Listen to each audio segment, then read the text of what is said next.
ગુજરાતમાં ચૂંટણી પૂર્વે રિઝોર્ટ પોલિટિક્સને લઈને ભાજપ અને કોંગ્રેસ વચ્ચે આક્ષેપ પ્રત્યે આક્ષેપોની જંગ જામી છે। કોંગ્રેસે ભાજપ પર પ્રહાર કરતા જણાવ્યું છે કે સત્તાધારી પક્ષ ઉમેદવારોને ડરાવવા અને ધમકાવવાનું અભિયાન ચલાવી રહ્યો છે।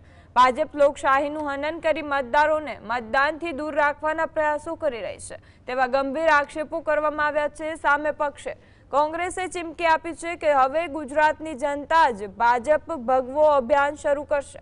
ધમકીની રાજનીતિ સામે ગુજરાતીઓ પરિવર્તન લાવવા મક્કમ હોવાનું જણાવી કોંગ્રેસે ભાજપને પરિણામ ભોગવવા તૈયાર રહેવા માટે પડકાર ફેંક્યો છે। આ વિવાદથી રાજ્યના રાજકારણમાં ભારે ગરમાવો જોવા મળી રહ્યો છે।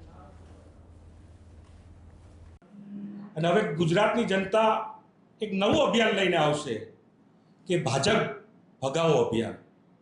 તૈયાર રહે ભાજપ કે ગુજરાતની જનતા આવી રહી છે। તમે ગુજરાતની જનતાનો લોકતાંત્રિક હક મતદાનનો અધિકાર જે સંવિધાને આપેલો છે એ છીનવવાનું પાપ કરી રહ્યા